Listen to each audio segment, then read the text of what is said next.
And so there is no continuity. When there is no party, we cannot build it.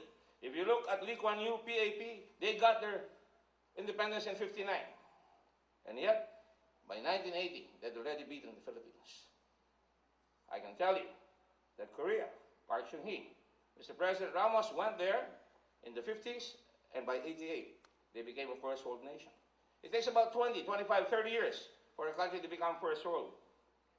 It would be facetious to say in 6 years we can do that. I wish we could. But Japan took 19 years before they hosted the Olympics in 1964. 19 years before they became again a first world nation. And so today, what have we got? We are poor because we have not learned from our disasters. There's a cycle of disaster and poverty in this country, but we cannot seem to learn. We build houses right beside the beach. They're blown away quite fast. Can't even have A-frames beside Pinatubo so that they won't collapse under the heel of the sand. We are a creative people. We have architects who built this mighty building right here, but we cannot have built buildings for our people that would last their homes. And we never learn from poverty and disaster, and that's why we're impoverished, because we keep having these disasters and we don't prepare for them. We don't organize our people to make sure that we can get away from disasters. I've learned that people must always be part of the process of change. That is why in the Red Cross we're putting up 143, 44 in every barangay, to blow the whistle, to know where the evacuation center is, to know how to save lives, to be able to use the cell phone, which has become, synonymous with Filipino. We can text the central government or the central office or the chapter so that we can get help while we are helping ourselves. We're poor because of corruption. So simple. But in reality, lack of governance. We're not corrupt. America is corrupt. They had Madoff.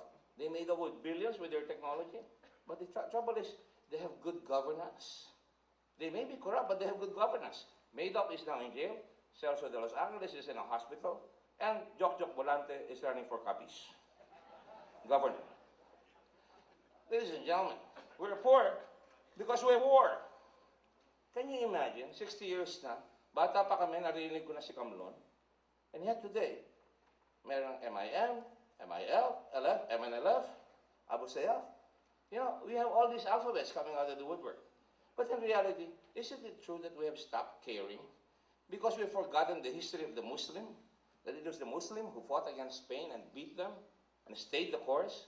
And we forgot that Lapu-Lapu was a Muslim. And yet we forget that a Muslim went to Sulu, from Sulu to China and was honored by the Spanish.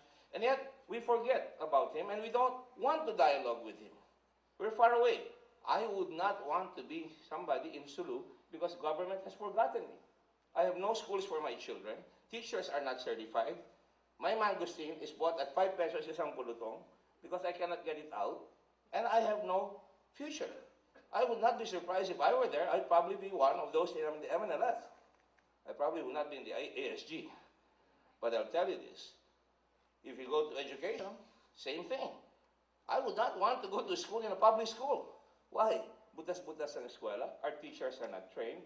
They have 97% of our children have helminthiasis, intestinal helminthiasis. How can you study when masakit ang tiyan mo? 97%, or rather 67%, 97% of our children there have dental caries. And because of that, masakit ang ngipin, you cannot study. And 57,000 schools are lacking. And you have schools in Dasmariñas because we kept throwing the informal settlers over there, 110, 120 to a classroom. My goodness, would you like to study in a place like that? And are you surprised we're no longer attractive? Why we can't get foreign investments? No president can do it, even if he's good, because our power is high, because our education is not competitive anymore, because we can't seem to learn to be united, stable, and transformational. And because of that, I can tell you this, we are behind. We are behind because we don't do anything. We don't care enough. We don't have a picture of the kind of people we must be. And that's why the president must have a bully pulpit.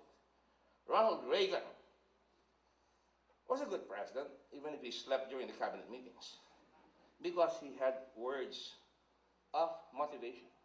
He lifted, he made the face of the American people, that they were the leaders of democracy. And yet, today, you see, this country cannot seem to get by because presidents, presidential candidates joke. They say they're pro-poor. And it's an even bigger joke when our people can't ask their president, and it's permissible to ask your leaders, how are you going to get us out of poverty? We just take it for granted. Padalo na yan.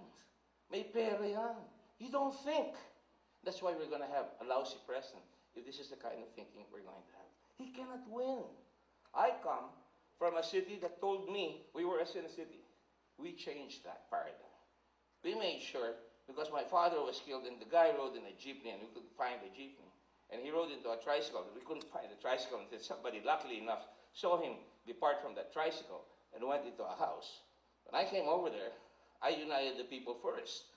I united the drivers and said, you're professionals. You have to wear a t-shirt, a name in the back, body number on the jeep, no pawis and Saudi, have values because leaders provide values. Aim high, Olongapo, bawal ang tamad sa Olongapo. Lalong bawal ang tanga sa Olongapo. And teaching them values made them proud of themselves.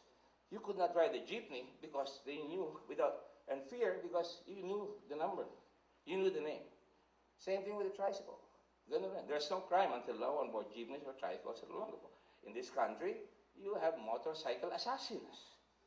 Every day, somebody is killed by a motorcycle assassin in Mindanao. Yet we watch. It's okay. That's the way it is. Talagang ganyan. Wala tayong magagawa. And why? Why can't we do anything about it? Because we have put walls in our mind.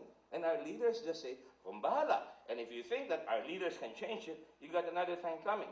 Because great nations come about because leaders and people unite in a common vision, drawing out the values and motivating them to produce the necessary voluntarism to correct crime, to make sure that we have better schools, to make sure that we have better pride.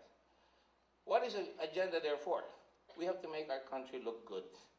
There are no ugly women. There are only women who do not know how to look beautiful. So too with men, so too with countries. If we make our country peaceful, and we can do that in Mindanao, we can start learning by talking. The Abu Sayyaf didn't just sprung out. They're in pain. MILF didn't come out because they're in pain. MNLF came out because they're in pain. We have to find that pain, and we have to solve it. And we have to do that by respecting, understanding, and accepting the people who are in pain. And there are many, not just the Muslims, but the many who are poor in this country. Leaders must provide opportunities. Leaders must provide direction. Leaders must provide values. Leaders must be able to say, I know where I'm going, and the world must step aside to let any country pass because we know where we're going. Thank you very much, and God bless you.